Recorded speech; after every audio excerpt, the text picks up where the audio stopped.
So how was everyone's lunch? Everyone was good? So this afternoon, what I'd like to talk about is a subject that's near and dear to my heart, the importance of expertise. We were talking a little bit about this at lunch and sort of the way our culture has evolved around the internet and social media and guruism, right? And especially like as a New Yorker, and anyone who's ever been to New York knows that the whole idea of rise and grind, hustle culture is a big thing. That's not exactly what I mean. We're talking about, like, have you ever seen, let's start this way. Have you ever just been doom scrolling on Instagram or something on a random day and you just get stuck in your algorithm and then you start seeing the targeted ad videos, you don't realize your sound's on, and you just start seeing some video just pops and you're like, oh my God, what the hell is that? And it's some random guy going like, hey bro, do you have this problem? Do you need help with your funnel? Well, if you follow my course and give me your email address and the blood type of your firstborn child and all of that, then I'm going to teach you how you can make $1 million a month just by following my patented system if you get my free masterclass, right? And invariably, you'll follow through with the links, and that masterclass is a 15-minute pre-produced video that the entire time homeboy's talking about how great his $20,000 course is, right? That if you buy today, I'll sell it to you for $9,000, right? And what most people don't, and if you go through and you do the due diligence, like you'll see that buried in the fine print there is something about these results aren't typical. Most people don't see a significant uptake in their business, but they're still happy to take your $15,000, right? So what I want to talk about today is about the influencers, our influencer cultures and what they get wrong in terms of like the YouTube monetization and the Instagram monetization. There are some places that don't monetize at all. Like LinkedIn will not pay you anything ever, no matter how much content you produce for them, right? And so you're just doing it to sort of big up your brand with the hopes that some other business person is going to see your stuff, think it's cool, and then hire you to do a thing, right? Which there's value in that, right? But Instagram and YouTube, they will pay you, right? Based on the number of clicks and views and whatever. And so I want to talk to you a little bit about that. So as a broadcast engineer, I've been through a number of these things, and they'll all give you a gear list, right? And I have a curated list that I am perfectly happy to give away for free, no strings attached. I don't want anything from you. Just do it right. You go through these gear lists, and some of them, not everything on these lists is bad, right? Like some of the tech in there is pretty good. But most of it is complete and unadulterated garbage, just bad ideas. Like there's one that I saw recently where this guy is talking about how I'm going to show you how to simplify this setup, and you don't need to have all this knowledge and this and that and the third thing. You just need a system that's repeatable. That's not necessarily wrong. But then he starts talking about, I'm going to teach you how to automate it with voice commands. So he's talking about like Alexa and Google Home and things of that nature. Now, can you just picture this? You're in the middle of doing a live stream or doing a recording for some very important business meeting, and then in the midst of that, you're live, let's say, and then in the midst of that, Alexa pops up and goes, I don't know the answer to that, just in the middle of your live stream, right? That's what would happen if you automated in that way, right? It's just a bad idea to begin with. So as we go forward, one of the thing that I always like to think about is, the way I was raised, both as a human and just in business, was that we need some expertise, right? And the whole 10,000 hours is what it takes to be an expert in anything, right? So now what we've got is people just pushing and churning out content after content after content, right? And then most of them, not all of them are bad, right? Let me just stop there and say that not all of them are, saying bad things or doing. Most of them are not bad people, right? It's just you've got this guy over here who says, if I give you my course, my free course, then you're going to pay me for this, and that it's just give me the money. It's Jerry Maguire. Show me the money, right? It's, how do I put this delicately? It's the multi-level marketers of this generation, where it's like if you buy into this system and you buy all of this food or makeup or whatever the thing is and fill your garage with it, maybe one day then you can live this lifestyle that I'm living. But what they're not telling you is that the reason they're able to live that lifestyle is because, what's that old quote? A sucker's born every minute, right? And so I want to continue as we go. I'm going to talk about some things here and talk about why that 10,000 hours is important, why it's important to understand where things are coming from, and also then how to, one of the people earlier this afternoon was asking me about what I would do if I was building a system or suggesting a system for a low-level streamer. So we're going to talk about some of that kind of stuff. So just take you through a couple of things. I've spent a fair amount of time looking at the way these things are built. And I don't mean like how they build their courses, but just like what the right system should be and why having an expert on your payroll in anything is worth it, right? I mean, because to hire an expert, right, isn't cheap, right? Frequently, it's $100,000, $200,000, $300,000 a year to have a senior level person by the time you add up all the expenses of, paying someone, benefits and all of that. But why would that be valuable to somebody, right? And in my field, in media, obviously that's well worn. You have broadcast engineers, you have guys on switchers and sound mixers that normal humans can't do those things. Most people can't hear why they hear that it sounds funny, right? But if I asked someone to define what sound being sibilant at 1.6K means, does anyone in this room know what that means? Besides the guys behind the board? Right? Does anyone else know what that means? Right. I know what it means. They know what it means. And if you are in the middle of a big conference, right, and you've got a really big important meeting with global dignitaries, global business leaders, you want it to work, right? That's why we hire those people, right? And so what we get to is this idea that I can just throw up a ring light and a cheap microphone, and it's just going to work. And it's going to look great, and it's going to sound great. But the reality is that's not true, right, in anything, right? If you are, we were talking at lunch about various things, and, we were talking about everything from cultural bias to data science to cybersecurity, and in any of those things, Rome wasn't built in a day, right? It wasn't, right? It took a long time. And in the same way, you've got to build out these systems. And so I just happen to think that there is great value in leaning into the expertise. And so that's why we've been building out a series of camps, right, for young people, right? Because we were talking about this before. You don't have to, we were just talking about this right outside, right? We don't have to, the idea that you have to be 22 years old and have finished your undergraduate degree and like whatever to start your trajectory on becoming an expert in a given thing, like that's not the reality anymore, right? How many people in the room have kids? I could show you pictures of mine from when she was 2 operating a fog machine, right? She figured it out. She picked up the hand trigger and she just pressed the button. She figured it out without anyone telling her what to do. How many people have ever had to talk a grandparent through how to undo what their kid did to their phone? Anybody? Right. Yeah. And what's the thought process?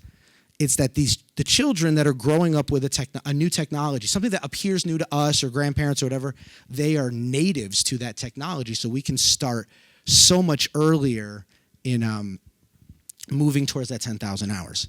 I want to express that by telling you a story from my past. So when I was growing up, my father was in the United States Coast Guard, and we moved all over the place. My mother was involved in, amongst other things, a lot of theatrical productions all over the country.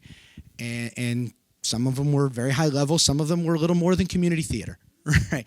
So I was just always along, right? And at some point, like happens most of the time, someone like one of those guys over there looked at me at 7 or 8 or 10 and said, if you're not doing anything, you want to help? You want to learn something? And so then I started learning how to cut and hang gel, or how to break down a cable, or how to wrap a cable properly, over under the right way, like God intended, right? and you learn, right? And so then let's skip ahead a few years to high school. A bunch of us wrote some grants to build a TV station in Southeast Alaska where we were living at the time. I went to high school with a former NBA player named Carlos Boozer. Obviously, he wasn't in the NBA then. And we wrote these grants and built this TV station, and to the point where statewide news and ESPN and everyone else was requesting our footage, and we learned, right? And so we learned, and then my first job out of high school, where most people are going to work at the sandwich shop, my first job out of high school was doing master control and operations for an NBC affiliate, right? And so I tell you that to say that the importance of building into a trajectory of expertise is really important. And what the guru and the influencer culture gets wrong is this idea that we can just start with a phone. I'm going to shoot content. I'm just going to do this, and I'm going to shoot content. But the problem is that more often than not, what they don't understand is how to shoot properly, right? They don't understand how to create properly. Who in here is a programmer? Anyway? Okay. Would anyone in here who knows how to code in any language, would you say that your coding is better today than when you first learned? By a mile, right? Like you learned how to do it better. You were making mistakes. You were doing things differently, right? I mean, facts. No, 100%. And in that same way, right? In that same way, right? You learned, right?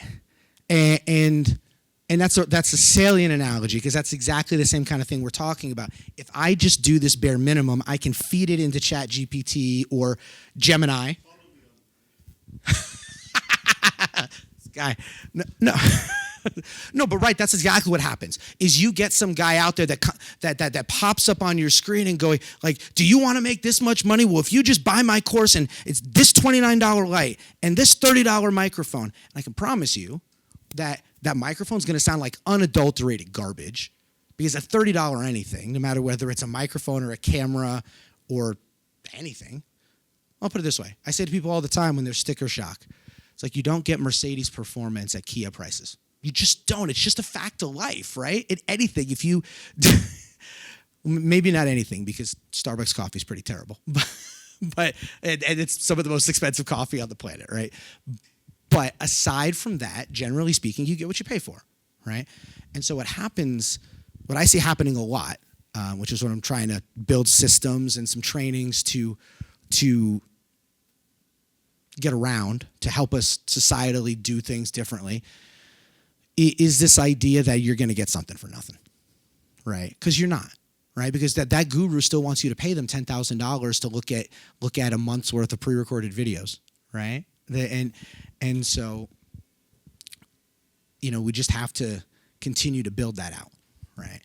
It's difficult, right? Because I'll say this. I've had so many conversations with people where, they're like, "Oh, well, I can't afford to spend $10,000 on gear." Or some of these gurus say, "Oh, you don't need to spend $10,000 on gear, and nor should you." So, well, it depends what you're doing, right?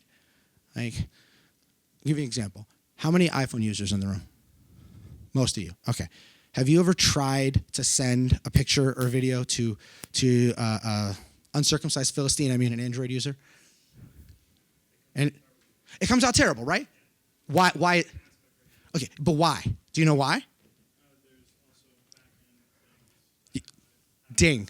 Bingo. There's an algorithm behind the scenes in iOS that is designed to make everything look better on an iPhone, and then to degrade it when they send it out to any other device that it perceives as not being an Apple device, right? So everything automatically you think it looks better on your iPhone. Let me ask you another question.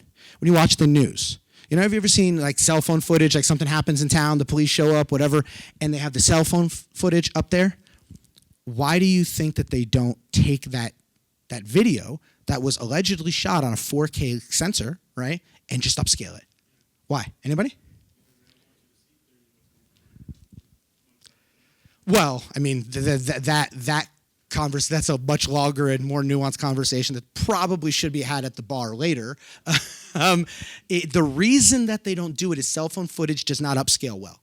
And the reason that is happening is because while it's technically 4K because of the lines of resolution, the sensor in a phone is tiny, right? And most people will shoot vertically, always shoot horizontal, right? Vertically 4:3, horizontal 16:9. Nothing is 4:3 anymore. That's not 4:3. Nothing is 4:3, right? So that's a big part of the problem.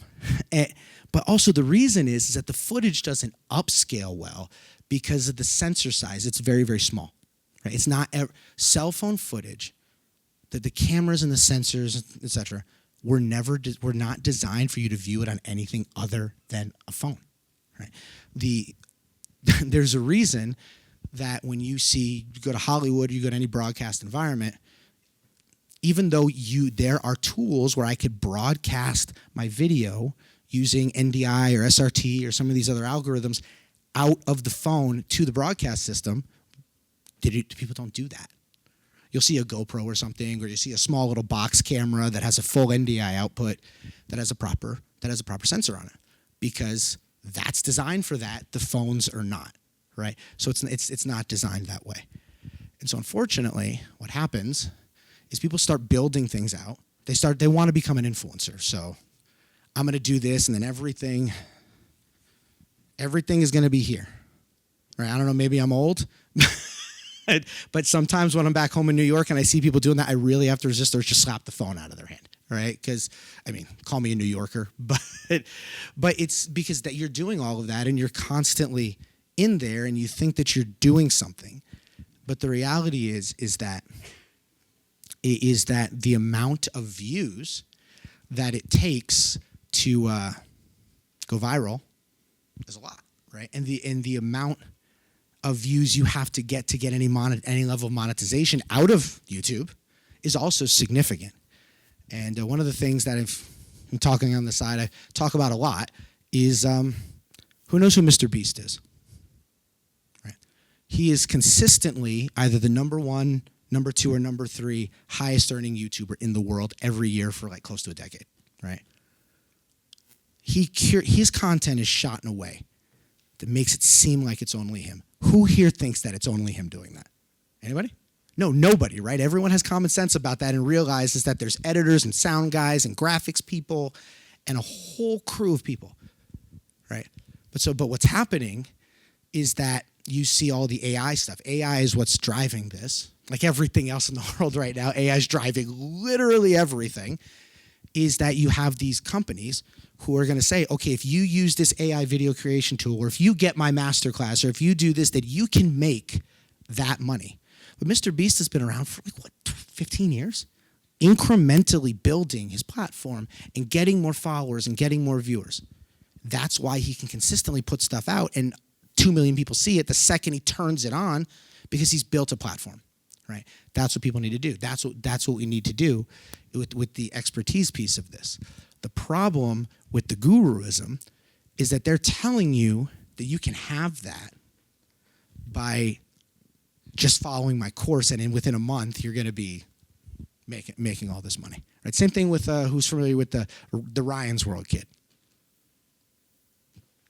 I mean, he's been around for a while. He eventually did get a Disney contract, but same thing. There's a huge team behind him.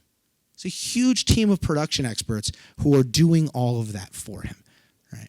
It's a little insidious, and that's one of the reasons I wanted to talk about this today. Was like there's like all these new AI video creation tools. We were talking about this earlier, the AI stuff, the video creation stuff where it's going to edit for you automatically and this and that. I started editing video before you could edit on a computer, right? Which on reel to reel. And I've kicked the tires on all of these tools, and a lot of them, it takes 3, 4, sometimes 6 or 8 bites at the apple to get the AI to understand what it is that I want, right? What I'm trying to tell it to do. And then even still, I got to go in and fix it, right? As someone who's an expert video editor, right? I remember being at conferences in the 90s and training with the software developers who built Final Cut before it was released to the public. That's how long I've been editing video. And if I can't make an AI video tool do what it's supposed to do, most people are going to struggle, right? So it bears repeating that we should be leaning into expert level productivity and building that out, right? Because if I say shoot something on my phone and I don't know how to shoot something, that footage is eventually going to be useless, right? If I use a cheap light, a cheap microphone, the second I upgrade, footage is useless.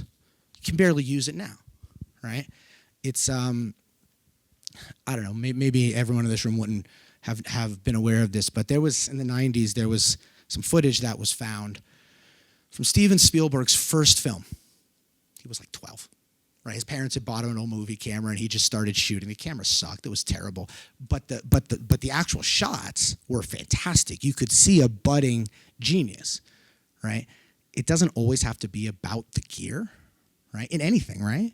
But it's about learning the techniques, and that's why I have such a problem with it. Is that when you're doing this, I'm going to teach you how to be on YouTube, and now you're going to be a millionaire. No one's learning technique, right? So when you learn dance, right? What do dancers always tell? What do choreographers tell people? Sorry? Yes, practice. Wasn't what I was driving at, but that is true. So in dance, right, most dance instructors will never start a person on something like tap, right? Why do you think that is? Anybody? Because tap's a style, it's not a technique. Most reputable and good instructors or choreographers will start you on something like ballet or modern, right? Because moderns are techniques. Modern dance is a technique. Ballet is a technique. You walk into any dance studio in the world, you're going to see the beginning of that class, no matter what the style is. Students get first position, fifth position, etc. You gotta know what the hell that is when you walk in. That's what you'll learn with a technique, and that's the same thing in anything, right? It's like you're just not gonna turn something on and have it and just expect to know everything, right? And that's the problem I have with it.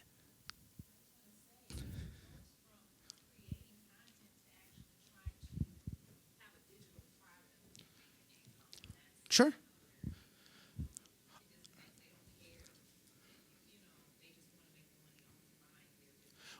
Well, of course. They're not the gurus, right?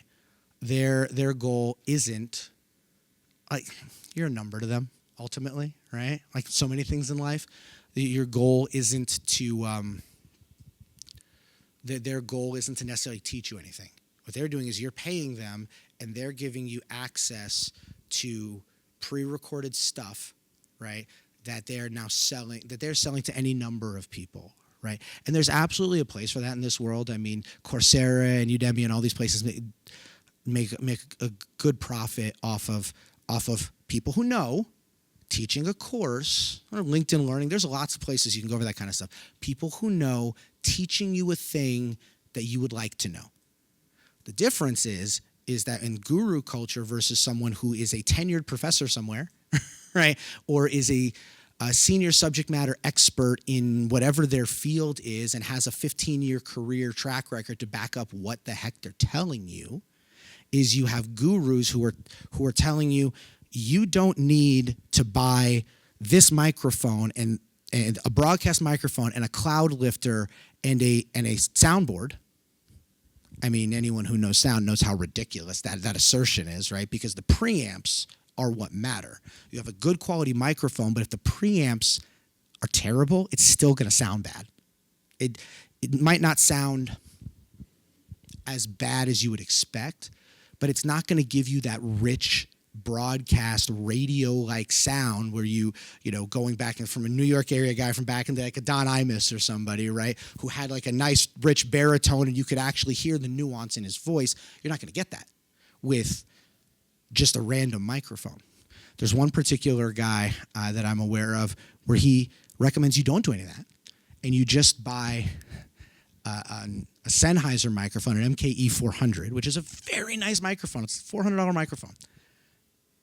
But it's designed to be a boom mic. So it's designed to be up here. And he's literally has it on his desk like this. The problem with that is that every time I do this, that microphone is going to hear me because it's designed to pick up sound at distance, right? He's not telling you any of that. Now, what he's doing is his guys are editing all that out, right? And so he's not telling you that, but then he's also charging you $15,000 for his course. Right? I'm not going to name any names because I really don't want to get sued. But anyone who follows these things knows exactly who I'm talking about, right? And so the challenge becomes, how do we build systems that really encourage the diversity of expertise that a lot of people have or could have? I mean, people do have to start somewhere, right? but the idea that I'm going to give you this, and within the next month you're now going to be an expert, like that's absurd. That's not the way anything works, right?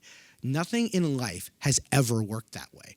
In the history of humanity, you don't get to be a rocket scientist because, well, I mean, if you've ever been on Facebook, people decide they're a rocket scientist, and then a legal scholar, and then a international business, expert on a whim. But in reality, no one ever got good at anything overnight. You always hear these stories, like some actor or somebody hits big in a movie, right? And then it's like, oh, it's an overnight success story. We actually talk to them, right? They're like, I've been working at this for 20 years. What are you talking about overnight success story? You just became aware of me, right? And I think that's the secret sauce to anything in life. None of us who are in this room, who get up on this stage and have anything useful to say, right? Just get up here and decide to say things, right? There's a process of learning how to do stuff, being excellent at it, right? And then eventually people notice, and they start calling your name on stages and stuff, right? Like, that's how the process has always worked, right? And this idea that you're just going to be able to, I'm going to be rich, and I'm going to be a YouTuber, and I'm going to be all of these things. And the reason that this even matters at all to me, right, is because what you're starting. I saw something the other week, it's very personal. I was sitting there. My daughter goes to an online private school, and I was listening. I was just listening to her class while she was on her class, and the teacher was asking all the kids, like, what do they think they want to be when they grow up? Right? All of us at any age have answered that question, and then had kids, start to grapple with where they might want to head in their life. And at least a third of the class said they wanted to be a YouTuber. Right? I was startled as a parent. I was startled, right? And so I was like, okay. So then I started, sort of thinking about how to solve that, like what to do, because being a YouTuber is not a viable career choice, right? It's so speculative. I mean, we were talking about this earlier. Who remembers from a few years ago the thing that went viral where the guy put up a GoFundMe for potato salad? Anyone remember that? So it was a thing, and it later came out that it was a fairly highly produced thing, right? But he basically threw up a GoFundMe and threw it up on social media, being like, "Hey guys, I'm really hungry, or like whatever. I'm trying to make this potato salad." He put up a GoFundMe for $25. He ended up raising hundreds of thousands of dollars, right? And then he later developed a cookbook and did other things with that money or whatever. But it was so random, right? And that's the randomness of social media and YouTube and the like. Right, I've run live streams for huge celebrities. Like I did one last year for 50th anniversary, hip hop event for KRS-One, right? And that someone as large as him, and the T.I. was there, a few other names you would know, and we had a couple of thousand people tuning in at any one point, but it wasn't like absurd numbers. It wasn't the type of numbers that you would expect with well-known people in the hip-hop community, right? At an event that had been advertised for weeks or months about the 50th anniversary of hip-hop, right? Conversely, during the who remembers the protests in Hong Kong when China was doing stuff, from a few years ago? So I ran a production team for that as well, and there was a Chinese expat who some people know who he is, who was good friends with Steve Bannon, right? And he would one of our clients at the time was this guy's production company. Anytime he turned on the thing, 5,000 people instantly, right? Because he had spent time, because he was a firebrand, but important enough, important in a Rush Limbaugh sense, right? Like people would either tune in to because he really agreed, or they really didn't agree, but they just wanted to see what crazy thing this guy was going to say next, and so but instantly, right? But that tells you how random it is, right? Like KRS-One's going to get a couple hundred or a couple thousand people. This guy, a name who most people don't even know who he is going to get instantly 5,000 or 10,000 people.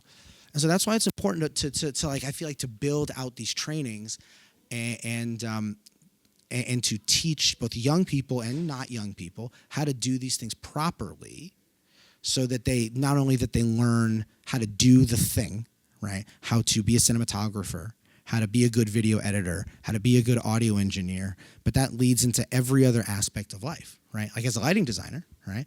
I could teach a whole class on why inverse square law matters. No one else in this room except for them are going to know what I'm talking about. But the reality is that you have to know science, you have to know math, you have to know all of these things to do this well. It leads into other sectors of education. But the other side of that is it teaches you how to become an expert. If you learn how to be a YouTuber and do it right, and then decide you want to be a doctor, right? You've been invested in terms of what it takes to be an expert. Because any of us that are experts in anything, we didn't just get there. How long have you been doing what you do? Exactly, right? When you first started doing it, would you have classified yourself as an expert? At what point along the journey do you feel like for yourself you were willing to say, I think I could step up and take like a senior SME role or something like that? Probably 6 or 7 years in, right? Yeah, right. That's pretty standard, right? And like this idea that we can just turn it on is like it's fraudulent, right? And you see a lot of people being taken advantage of. And so on the back end of this, right? Anyone, I've had some side conversations with people today, anyone who's seriously interested in learning or just seeing what a good gear list would look like, send me an email, I'll send it to you. No strings attached, right? Because my goal with this is to shift us away an inch at a time, right? From where it's like, oh, I'm going to spend $15,000 and I'm going to get nothing out of it, to people actually learning how to do stuff. So I think, question? Go ahead.